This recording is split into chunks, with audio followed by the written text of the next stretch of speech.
In this video, we will show you how to fit the aluminium side rail with ventilation to your polytunnel. Here are the parts you'll need. The aluminium side rail is made up of lengths of aluminium rail, which are 61 cm and 1.53 meters. The side rail fixes to the outside of the framework, with the T-slot internally facing. It is attached to the framework using intermediate clamps and corner clamps. We will start by fitting a 1.53 meter length of side rail from the doorpost to the corner hoop.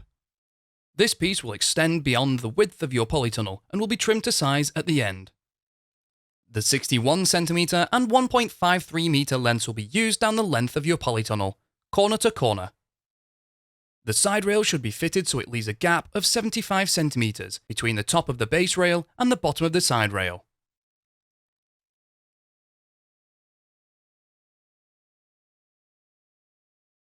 Make a mark on the top and the bottom of the side rail.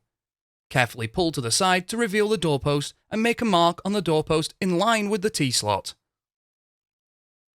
Use a 9mm wood drill bit to drill a hole through the doorpost. Slide a 90mm M8 bolt into the T-slot and then through the pre-drilled hole. Fix in place using a nut and washer, ensuring the end of the side rail is flush with the inner edge of the doorpost. Fit a corner clamp to the corner hoop. To assemble, place the U-bolt around the corner hoop with the threads pointing to the inside of the polytunnel.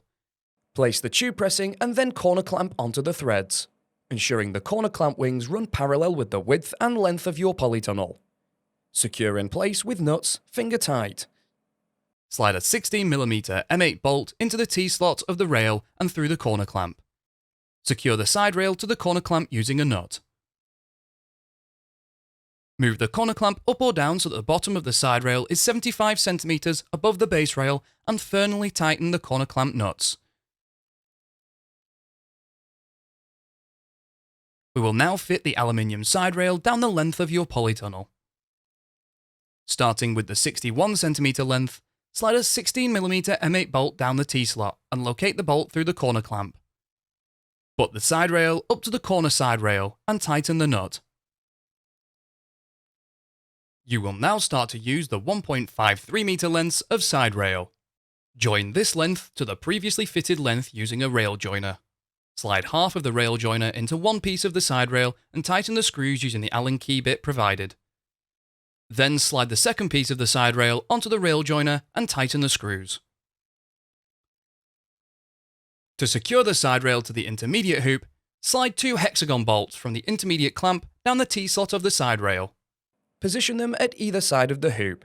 Place a curved pressing over the bolts, measure 75 cm up from the side rail and tighten. Repeat this procedure until you reach the end of your polytunnel.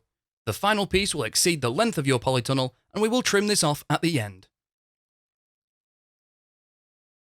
Measure and cut a piece of aluminium side rail to fit between the corner hoop and the inner edge of the doorpost on the opposite end of the polytunnel, and fit using the same method as earlier. Where the side rails exceed the width and length of your polytunnel, cut off the excess with a hacksaw. The sawn edges will be sharp. It is important that these are filed smooth before the cover is fitted, for safety and so that they don't damage the polythene cover.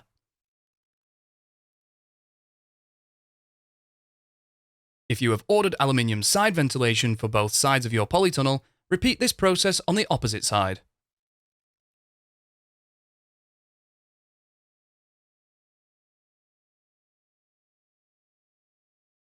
The next part of this process is to install the ventilation netting.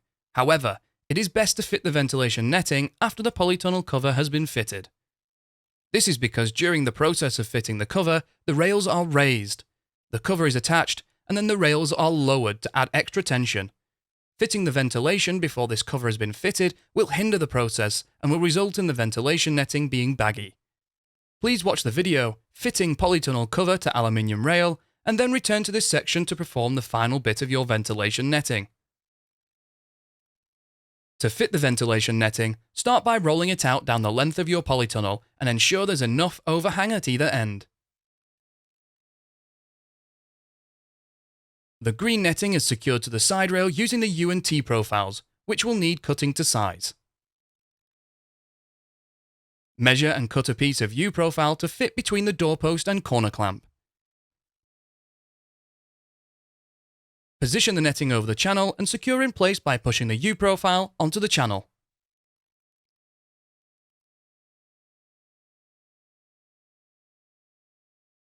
Measure and cut a piece of T-profile to fit between the doorpost and clamp, and then hammer this into place using a rubber mallet.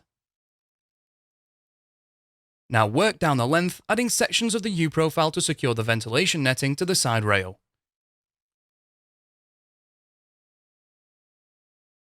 Then from the final corner to the doorpost. Hammer the T-profile into place, ensuring it covers any joins in the U-profile.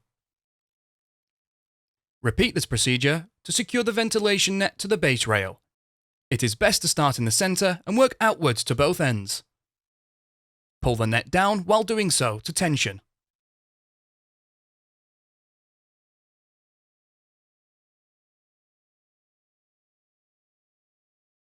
Using a wooden batten, measure and cut a piece that fits between the base rail and the side rail on the doorpost. Tension the netting and then secure to the doorpost using nails. You can now trim off the excess. Repeat this procedure on the opposite side of your polytunnel if you have ordered aluminium side ventilation for both sides. You can find more videos to help you build your polytunnel and construct.firsttunnels.co.uk. We also have a construction helpline if you require any further assistance.